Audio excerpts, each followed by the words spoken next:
नमस्कार, मैं कमलनाथ झा। शिक्षा की बात हर शनिवार के इस नए अंक में आप सभी का स्वागत करता हूं, अभिनंदन करता हूं। हम आज फिर से शिक्षकों और अभिभावकों के कुछ प्रश्नों के साथ उपस्थित हैं। आपके प्रश्नों के उत्तर देने के लिए हमारे साथ डॉक्टर एस सिद्धार्थ, शिक्षा विभाग के अपर मुख्य सचिव उपस्थित हैं। मैं आपका स्वागत करता हूं, अभिनंदन करता हूं। एक राधिका शर्मा हैं, गोपालगंज जिला में शिक्षिका हैं, सिधवलिया प्रखंड एनपीएस बुचिया काली टोला में कार्यरत हैं। इनका कहना है कि महोदय, मेरे साथ एक भीषण दुर्घटना हुई जिस कारण मेरे सीधे पैर के घुटने के सभी लिगामेंट टूट गए और उसके बाद मेरा ऑपरेशन कराया गया। महोदय, मैं 4 जनवरी 2025 से 31 मार्च 2025 तक मेडिकल अवकाश पर रही और इसके भुगतान के संबंध में मुझे किसी प्रकार की सहायता उपलब्ध नहीं करवाई जा रही है। देखिए, हम लोगों ने बहुत स्पष्ट निर्देश दिया है। आपने देखा होगा, एक अवकाश के संबंध में निर्देश दिया है। अवकाश अवधि में वेतन नहीं रोकना है, अनलेस एंड अनटिल नो पे लीव पे कोई है। और यदि अवकाश अवधि में कोई टीचर का वेतन रोकेगा तो उस पर कार्रवाई हो जाएगी। मैं इसका रिकॉर्ड मंगवाऊंगा। आज तो शनिवार है, मंडे को मैं इसका रिकॉर्ड मंगवाऊंगा और इसका रिकॉर्ड मंगवा के मैं एक बार देखता हूं कि क्या क्या कार्रवाई इस टीचर के हुआ है, और मैं जो भी इसके सहायक हैं, जो भी इसको डील किए हैं और जिसके स्तर पर ये लंबित है, हम लोग उस पर कार्रवाई कर देंगे। यह टॉलरेटेबल नहीं है। और ये है कि आप अवकाश के अवधि में वेतन नहीं दें। बहुत सारी हमारी लेडी टीचर्स हैं जो मातृत्व अवकाश ली हुई हैं, अदर मैटरनिटी लीव्स ली हैं। अगर आप उसका वेतन ही रोक देंगे तो आप उसका गुजारा कैसे चलेगा? और उसको मेडिकल रिक्वायरमेंट्स हैं, मेडिकल खर्चा है। इसलिए बहुत ही स्पष्ट कहता हूं मैं सभी डीएस को अपनी मीटिंग्स में कि ये वेतन रोकना अवकाश पीरियड में और उसके बाद फिर नेगोशिएट करना, मतलब ये पुरानी आदत होनी चाहिए। और ये बिल्कुल टॉलरेट हम लोग नहीं करेंगे कि कोई वेतन रोकेगा और वेतन रोक के बैठ जाएगा। ये उसका राइट नहीं है। अगर अन्यथा कोई डिपार्टमेंट प्रोसीडिंग है या अन्य कोई इश्यूज हैं या एब्सेंटिज्म में, बात अलग है, लेकिन अवकाश के चलते आप वेतन नहीं रोक सकते। सर, एक उत्क्रमित उच्च विद्यालय महावला पंचायत ढोबा मिलिक रुपौली पूर्णिया के एक शिक्षक हैं, साइंस टीचर हैं। ये कहते हैं कि respected sir, greetings. I would like to bring to your kind attention that the building of my school has been incomplete for last 5 years. Our school has an enrollment of approximately 700 students, but due to incomplete construction, regular teaching and learning activities are being severely affected. Therefore, I humbly request you to kindly take necessary action. ये बड़ी अच्छी बात है कि 700 बच्चे school में हैं और स्कूल इनकम्प्लीट है। इसको हम लोग ऑन प्रायोरिटी बेसिस, हम लोग जो कार्यपालक अभियंता हैं उसको हम लोग भेजेंगे ऑन मंडे और इंश्योर करेंगे ये टाइमली अब अनदर 1-2 महीने में इसको कंप्लीट हो जाए, ताकि बच्चे को मतलब भवन का अभाव नहीं हो। और इसी प्रकार हम लोगों ने जो इस साल की कार्य योजना भी बनाई है कि जितने भी इस प्रकार के क्लासरूम के शॉर्टेज वाले रूम्स हैं, रेगुलर क्लासरूम्स हम लोग कंस्ट्रक्शन का सैंक्शन हम लोग इसी महीने सभी कर देंगे कि पूरे राज्य में हमारे क्लासरूम्स, हमारे बाथरूम, टॉयलेट, हमारे वाटर सप्लाई सिस्टम्स, इलेक्ट्रिफिकेशन, ये सारा हम लोग इस महीने पूरे राज्य का सैंक्शन कर देंगे। इसलिए जिनके पास है भी नहीं और जिनके यहाँ रूम्स की कमी है, वह इस बात से जानकारी देना चाहूँगा कि वहाँ पर भी हम लोग अब classroom, additional classrooms, toilets, water supply और इलेक्ट्रिफिकेशन, ये ऑन प्रायोरिटी बेसिस, और जहाँ जहाँ इंक्रोचमेंट और अन्य इश्यूज़ हैं और बाउंड्री भी हम लोग इस साल निर्माण कराएंगे। Thank you sir.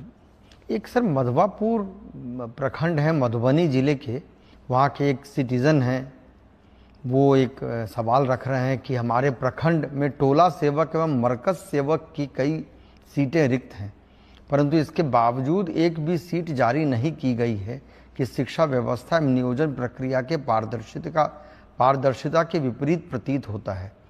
जानकारी प्राप्त हो रही है कि कुछ अधिकारियों द्वारा गलत तरीके से शून्य सीट की रिपोर्ट विभाग को भेज दी गई, जिससे योग्य अभ्यर्थियों के अवसर बाधित हो रहे हैं। आपसे निवेदन है कि इस संबंध देखिए, तालमी मरकज़ और जो टोला सेवक हैं, जो इन दोनों की बहाली हो रही है और एक डेडलाइन फिक्स्ड है। हम लोग देखिए, बहुत सारे माननीय उच्च न्यायालय में भी वाद लंबित हैं। हम लोगों ने ये कहा है कि जहाँ जहाँ उच्च न्यायालय में वाद लंबित नहीं है वहाँ की बहाली करें, और जहाँ पर माननीय उच्च न्यायालय में वाद लंबित है उनका जैसे जैसे निपटारा होगा हम लोग बहाली करेंगे। इनका क्या मामला है ये मुझे देखना पड़ेगा, और मैं अगला सप्ताह इसको देख लूँगा कि ये वास्तव में माननीय उच्च न्यायालय में ये वाद लंबित हैं या कोई अन्य जैसे बता रहे हैं। इसको मैं रिजॉल्व अगले सप्ताह इसको कर दूँ। सर, एक विजय कृष्ण त्रिपाठी हैं, ये विशिष्ट शिक्षक हैं संस्कृत के, नगर पंचायत माध्यमिक शिक्षक, राज्यकृत उच्चतर माध्यमिक विद्यालय मशरक के हैं, सारण बिहार से। इनका कहना है कि आदरणीय अपर मुख्य सचिव शिक्षा विभाग बिहार सरकार को मेरा सादर प्रणाम। मेरा कहना है कि इस शिक्षा कोष पर विशिष्ट शिक्षकों हेतु क्षतिपूर्ति अवकाश का विकल्प नहीं दिया गया है, जबकि नियमित विद्यालय के अध्यापकों को क्षतिपूर्ति अवकाश का विकल्प दिया गया है। ये इस संबंध में क्यों भेदभाव किया गया, इसके संबंध में? नहीं, ऐसा कोई भेदभाव नहीं है। और जितने भी सरकारी शिक्षक हैं, विशिष्ट शिक्षक हों, TRE 1, TRE 2, TRE 3 और जो पुराने शिक्षक हैं, सभी को अवकाश एक ही मापदंड है, ये अलग अलग मापदंड नहीं है। और मेरे ख्याल से एक बार फिर मैं अनुरोध करूंगा शिक्षक से कि अपना वेबसाइट में एक बार फिर चेक कर लेंगे। सारे अवकाश जो अन्य टीचरों के लिए अलाउड है वह इनको भी अलाउड है। केवल आपका नियोजित जो पुराने पंचायत स्तरीय है जो टीचर हैं, वो वैसे भी इस शिक्षा कोष में मतलब वह भी उनकी निकाय जो है वो स्थानीय निकाय है जो अवकाश देती है। बट सरकारी शिक्षक जो हैं उनकी अवकाश तालिका एक साथ है, एक ही बराबर है, अलग अलग नहीं। सर, एक सोनू मिश्रा है, ये विशिष्ट शिक्षक हैं। इनका कहना है कि सर, आपके द्वारा शिक्षा की बात हर शनिवार कार्यक्रम के माध्यम से शिक्षकों की कई सारी समस्याओं का समाधान किया जा रहा है, जिसके लिए बिहार के तमाम शिक्षक आपके प्रति कृतज्ञ हैं। महाशय, मेरा प्रश्न यह है कि एक ही प्रवृत्ति और एक ही समान प्रक्रिया से बहाल शिक्षकों के वेतन में अलग अलग जिलों में काफ़ी भिन्नता है। आपसे अनुरोध है कि जैसे आपने विभिन्न समस्याओं का समाधान किया है, ठीक उसी प्रकार वेतन निर्धारण की समस्याओं का भी निराकरण करने की कृपा करें। देखिए, मेरी जानकारी में है ये बात कि वेतन निर्धारण में भी इश्यूज हैं, और हम लोग कोई इस प्रकार का कोई बॉडी बनाएंगे जिनको भी वेतन निर्धारण में आपत्तियां हैं वो वहाँ जाके अपील करेंगे। तो ये बात मेरे संज्ञान में है कि वेतन फिक्सेशन और वेतन का जो इसमें इश्यूज हैं ये है, क्योंकि बहुतों को केवल मूल वेतन पे वेतन मिल रहा है। ये भी मेरी जानकारी में, क्योंकि सिस्टम में दिखता है कि मूल वेतन पे आप है, लेकिन जो इंक्रीमेंट्स हैं ये सब है, ये सब नहीं लग रहे हैं। तो इसको हम लोग जैसे ही ये लोग टीचर्स ज्वाइन करेंगे अवकाश के बाद, और कुछ लोग तो नए स्कूलों में ज्वाइन करेंगे, एक बार इसको हम लोग फिर रिजॉल्व करने की कोशिश करेंगे। अभी हम लोग की जो ताबड़तोड़ व्यवस्था है वो ये है कि कम से कम लोगों का वेतन शुरू हो जाए। किसी का पैन नंबर गलत हो रहा है, किसी का आधार मैपिंग गलत हो रहा है, और ये सब बहुत अभी इश्यूज अभी भी हैं, और सक्षमता के साथ इश्यूज हैं, TRE 1 के साथ इश्यूज हैं, किसी ने कुछ प्राण भर दिया, किसी का कुछ प्राण है। तो ये अभी फायर फाइटिंग इसी में चल रही है। तो एक बार ये सेटल डाउन हो जाएगा तो हम इस बात का रिकैलकुलेट कराएंगे हर टीचर का कि उसका वेतन निर्धारण एग्जैक्टली करेक्ट हुआ है, उसमें क्या त्रुटियां हैं, और सुधार करके फिर उसका जो भी अरियर बनेगा हम लोग भुगतान कर देंगे। जी सर, एक धीरज कुमार हैं, ये शिक्षक हैं, ये कह रहे हैं कि शिक्षा की बात हर शनिवार में आप अपनी कीमती समय निकालकर हमारी समस्याओं को गंभीरतापूर्वक सुनकर उसका समाधान करते हैं, इसके लिए बहुत बहुत धन्यवाद है। इनका कहना है कि इनका EPF की राशि वेतन मद से कटौती की गई है, परंतु EPF अकाउंट में जमा नहीं हुआ है। देखिए, मेरा समय इतना कीमती नहीं है जितना शिक्षक का समय कीमती है, मैं ये मानता हूँ। देखिए, शिक्षक का समय इसीलिए कीमती है कि वो जब समय अपने स्टूडेंट्स को देता है, जो भी देता है या जो अपना समय देती हैं, तो उसका कैरियर और उसका भविष्य बनाती है। तो बहुत टीचर का समय बहुत कीमती है और ये मैं मानता हूँ। और जो पुराने क्वेश्चंस में मैंने देखा कि व्यर्थ में बैठे रहते हैं, तो बड़ा बड़ा दुख होता है ये सब सुन के। तो मेरा इसलिए हमेशा मैं मानता हूँ कि टीचर का समय सबसे कीमती है, उसको स्कूल में बिताना चाहिए और स्कूल में उसको पढ़ाना चाहिए।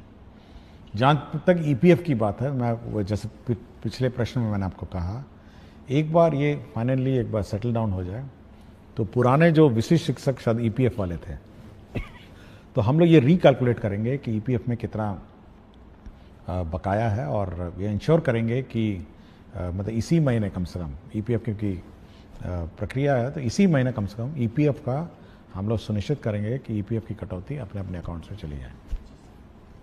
सर, एक झूमी कुमारी शिक्षिका है उत्क्रमित मध्य विद्यालय मर्धन डांगी, प्रखंड दिघल बैंक, जिला किशनगंज की। ये सर, ये आपकी बहुत बड़ी फैन हैं। महोदय, मैं उत्क्रमित मध्य विद्यालय मर्धन डांगी, प्रखंड दिघल बैंक, जिला किशनगंज की शिक्षिका हूँ। महाशय, एक अनुरोध कर रही हूँ कि जिस प्रकार बच्चों को पोशाक की सुविधा उपलब्ध कराई जा रही है, उसी प्रकार बच्चों को जूता एवं टाई की सुविधा होने से ग्रामीण क्षेत्र के बच्चों के लिए वरदान साबित होता है। महोदय, अपने स्तर से व्याप्त भ्रष्टाचार और लाभी को समाप्त करने का कदम उठाया है आपने, आपको बहुत धन्यवाद कह रहे हैं सर।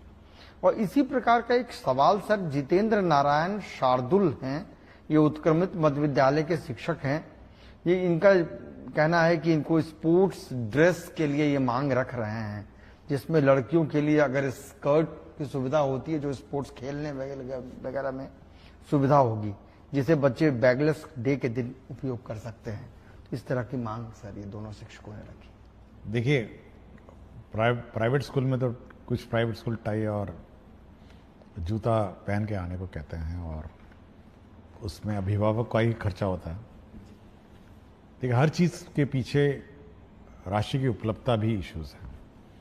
हमारे यहाँ करीब 2 करोड़ बच्चे हैं, मोटा मोटी 2 करोड़ बच्चे हैं, और जूता सॉक्स और मोज़ा भी है, मोज़ा, टोपी और टाई, इसका हम लोगों ने हिसाब किताब लगाया था एक बार। इतनी बड़ी राशि हो गई थी कि हम लोग थोड़ा सोचे कि इस पर बाद में विचार किया जाएगा। और मैं कभी कभी फ़ोटो भी देखता हूँ बहुत सारे स्कूल्स में कि अभिभावक ने अपने आप ही, सब लोगों ने खरीद के, टाई खरीद के बच्चों को दिया है। कुछ लोग जूते में भी आते हैं, और मैं लड़कियों को देखता हूँ कभी कभी कुछ स्कार्फ भी पहनी हुई हैं। और विभिन्न स्कूलों ने अपने अपने परिवर्तन और अपने किया है, और हो सकता है इस पर तो अभिभावक पर काफ़ी बोझ पड़ता होगा। लेकिन अभी क्योंकि टोटल अलॉटमेंट अगर आप देखेंगे इस राज्य में 1/5 एक पाँच का भाग का बजट जो है केवल शिक्षा विभाग में व्यय होता है। और इतना बड़ा बजट व्यय होने के बावजूद भी फिर जब हम लोग ये कैलकुलेट करते हैं तो ये और उसको आकार और बड़ा कर देता है। तो भविष्य में सोचेंगे, बट ये अच्छा विचार है। जहाँ तक स्पोर्ट्स के लिए टी शर्ट और अन्य की बात है, तो हम लोग पहले शुरुआत ये करेंगे कि जो बच्चे स्पोर्ट्स में अब रुचि रखेंगे, जो बच्चे स्पोर्ट्स में मतलब रुचि रखेंगे, उनको सीमित रूप में, मतलब लिमिटेड, हम लोग कोशिश करेंगे। क्योंकि अभी हाल में आपने देखा होगा जो स्कूलों में स्पोर्ट्स इवेंट हुआ था, तो टी शर्ट भी जो विनर्स हैं उनको मिली थी। तो कुछ सेलेक्टेड जो आउटस्टैंडिंग स्पोर्ट्स मैन और वुमेन है, जो बच्चे हैं, तो उनको टी शर्ट की व्यवस्था करने की कोशिश करेंगे। हरि प्रसाद नायक हैं अरनामा वासुदेवपुर लोकहा मधुबनी की। इन्होंने कहा है कि जन जन की ये पुकार है कि लंबे कार्यकाल तक शिक्षा विभाग के पद पर रहें डॉक्टर एस सिद्धार्थ। शुरू किया उन्होंने। मान्यवर, आपने जिस कार्य कौशल के तहत शिक्षकों की दैनिक उपस्थिति में सुधार की है, इस कृति के लिए प्रार्थना है कि बिहार सरकार आपको एक प्रशंसा पत्र प्रदान करे और आपके द्वारा किए गए इस कार्य को इतिहास के पन्नों में स्वर्ण अक्षरों में सचित्र अंकित किया जाए। मान्यवर, एक और प्रयास किया जाए कि पंचायत स्तरीय नियोजित शिक्षक शिक्षिका जो अपने गांव के विद्यालयों में पदस्थापित हैं, वे हाजिरी लगाने के बाद अपने घरों में चले जाते हैं। रोकने पर एचएम के साथ गाली गलौच और अभद्र व्यवहार करते करवाते हैं। महाशय, ऐसे शिक्षकों का स्थानांतरण अनुमंडल के बाहर कर दिया जाए। देखिए, मुझे कोई प्रमाण पत्र की ज़रूरत नहीं है और मुझे कोई प्रशस्ति पत्र की ज़रूरत नहीं, और मेरा एक ही प्रशस्ति पत्र होगा। मतलब अगर शिक्षक देना चाहेंगे या अभिभावक देना चाहेंगे, वह यही होगा कि बच्चों को अच्छी शिक्षा मिल जाए, मतलब उसका कैरियर बन जाए और अच्छे अच्छे स्थानों में वो पदस्थापित हो जाए, और एक शिक्षित बच्चा हमारे विद्यालयों से निकले। यही मेरे लिए मेडल कहिए, प्रशस्ति पत्र कहिए, और मेरे एफर्ट्स को अप्रिशिएट करने का एक ही माध्यम है कि बच्चा पढ़ के अच्छा पढ़ाई करके निकले, अच्छा एक शिक्षित सिविल समाज में वो बिहेव करे, ट्रैफिक रूल फॉलो करे, क्यू में खड़ा हो, एक डिसिप्लिन नागरिक के रूप में वो इस विद्या का जो मंदिर है वहाँ से निकले। तो मेरा एक ही उद्देश्य है, और यदि कोई टीचर और अभिभावक सोचते हैं कि हमको मेडल मिले, तो यही मेरा मेडल है कि बच्चा इस विद्या का मंदिर में पढ़ाई करके निकले। जहाँ तक जो स्थानीय निकायों के टीचर हैं उनके बारे में जो लिखा गया है, मैं दोहराऊंगा नहीं। मैं बहुत ही स्पष्ट हूँ कि क्योंकि हो सकता है स्थानीय निकाय क्योंकि अनुमंडल से बाहर नहीं जा सकते हैं, लेकिन इन पर कार्रवाई हम लोग करते हैं। यह बिल्कुल स्पष्ट है। यदि सोचते हैं कि स्थानीय निकाय में है और इन पर कोई कार्रवाई नहीं हो सकती है, हम लोगों ने बहुत सारे स्थानीय निकाय टीचरों को डिसमिस किया है, बहुतों की नौकरी गई है। इसलिए यह बिल्कुल स्पष्ट है कि कोई भी टीचर अगर लापरवाही करेगा, इस प्रकार गाली गलौज करेगा, तो वो बिल्कुल फिर तो डिपार्टमेंट प्रोसीडिंग और डिसमिसल का भोगी होगा। और जहाँ तक सरकारी शिक्षक है, जैसे नियोजित है, ये सक्षमता पास शिक्षक TRE 1, TRE 2, 3 है, अगर वह इस प्रकार का कार्रवाई वो भी करें, तो मैंने पहले ही बता दिया कि उनका जिला से बाहर कर देंगे हम लोग। ये जिला में रखने की क्या ज़रूरत है जब आप अपने स्थानीय क्षेत्र में जाके बैठ के पढ़ाई नहीं सकते हैं। तो बहुत ही स्पष्ट है कि अगर आप इनडिसिप्लिन करेंगे और इस प्रकार की हरकतें करेंगे तो करेंगे। और दूसरा ये है कि हम लोग का ये मानना है कि किसी स्कूल की व्यवस्था सामूहिक रूप से संचालित होती है, और यदि कोई टीचर इस प्रकार का हरकत करता है तो यह दायित्व अन्य टीचर का बनता है कि वह सरकार में रिपोर्ट करे कि देखिए फलाना टीचर बदमाशी करते हैं, फलाना टीचर भाग जाते हैं, फलाना टीचर गाली गलौज करते हैं। ये बाकी टीचरों का भी दायित्व है कि सरकार को सूचित करे ताकि सरकार उस पर कार्रवाई करे। जी सर, ये बहुत उपयोगी भी है सर। और सर, एक आम ग्रामीण का ये सवाल है कि इनका मानना भी है कि प्रायः सभी जगह शिक्षा में बदलाव हो रहा है, पर मोतिहारी प्रखंड पिपरा कोठी पंचायत राज वीर छपरा राजकीय बुनियादी विद्यालय पिपरा कोठी भगवान भरोसे ही चल रहा है। प्रधानाध्यापक विद्यालय प्रांगण में ही खैनी खाते हैं। वह MDM व अन्य राशि के साथ साथ वर्ग संचालन, अभिभावकों को विद्यालय नहीं बुलाना सहित तमाम तरह की अनियमितता है। हम अभिभावक हमेशा आपका कार्यक्रम फेसबुक पर देखते हैं। आप दूसरे विद्यालयों में वीडियो कॉल पर बात भी करते हैं। सर, उम्मीद है इस विद्यालय के लिए भी कुछ। देखिए, हम लोग के जो रिकॉर्ड्स हैं, अटेंडेंस का रिकॉर्ड हमारे पास है, MDM के रिकॉर्ड्स हैं। हम लोग समय समय पर बोले हैं कि सबका फोटोग्राफी होना है, मिड डे मील का, पेरेंट टीचर में, ये सारे खंगालेंगे हम लोग इस स्कूल का। जैसे ही स्कूल खुलेगा, ये तो मेरे रिकॉर्ड्स में होंगे ही, मैं एक बार चेक कर लूँगा कि सारे रिकॉर्ड्स हम लोग खंगालेंगे।